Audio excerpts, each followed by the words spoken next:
श्री कृष्ण की जन्म कथा। यह बात द्वापर युग की है, जब धरती पर अधर्म का बोझ बढ़ता जा रहा था। राक्षसों ने धरती पर हाहाकार मचा रखा था। इस बात से बहुत परेशान होकर धरती माँ गाय का रूप धारण करके देवताओं के पास गई और उनसे कहा, हे देवतागण, मेरी रक्षा करें। इस राक्षसों का आतंक मुझ पर बढ़ता जा रहा है, इन्हें खत्म करें। धरती माँ की इस बात का देवताओं के पास कोई समाधान नहीं था।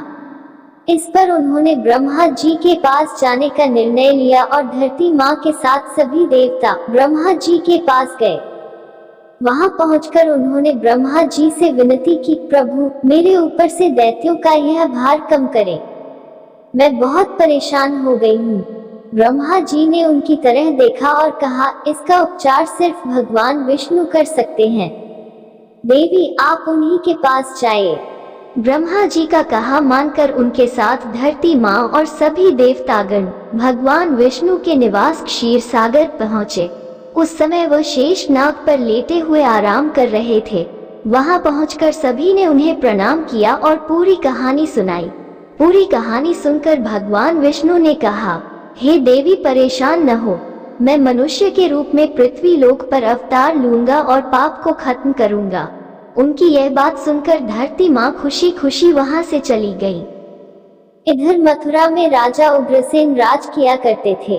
वे दयालु राजा थे, लेकिन उनका बेटा कंस बहुत अत्याचारी और लालची था। उसे राजगद्दी का बहुत मोह था।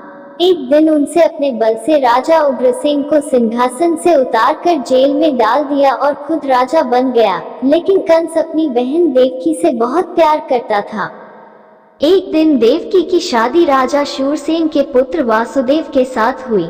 शादी के बाद जब कंस देवकी को विदा करने लगा, तभी आकाशवाणी हुई कि देवकी की 8वीं संतान उसका वध करेगी। इतना सुनते ही कंस के पैरों तले से जमीन खिसक गई और उसने देवकी और वासुदेव को जेल में डाल दिया। इसके बाद वह सोचने लगा कि देवकी की 8 संतानों में से कौन से नंबर का पुत्र मेरा वध करेगा। इस असमंजस के कारण उसने देवकी की सभी संतानों को मारने का निर्णय लिया।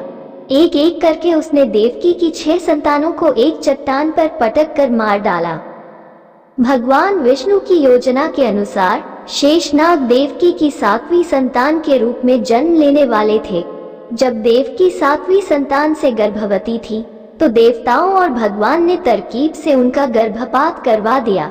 साथ ही उस संतान को वासुदेव की पहली पत्नी रोहिणी के गर्भ में पहुंचा दिया गया था। बाद में इस संतान को श्री कृष्ण के बड़े भाई बलराम के रूप में जाना गया।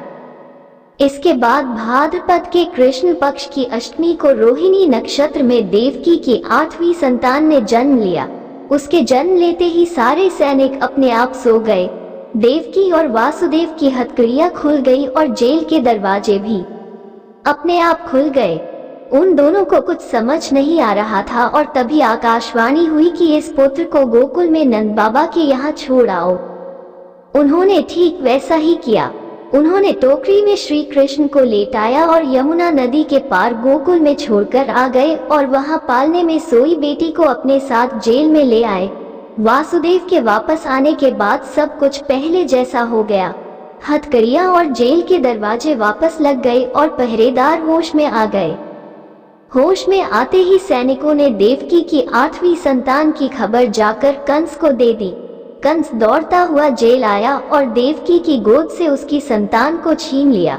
इसके बाद जैसे ही कंस ने उसे मारने के लिए हाथ उठाया, वो उसके हाथ से छूटकर हवा में उड़ गई और बोली, दुष्ट कंस, मैं योगमाया हूँ। तुझे मारने के लिए भगवान ने गोकुल में अवतार ले लिया है। अब तेरा अंत निश्चित है। इसके बाद श्री कृष्ण को मारने के लिए कंस ने कई राक्षसों को गोकुल भेजा, लेकिन कोई उनका बाल भी बांका नहीं कर पाया।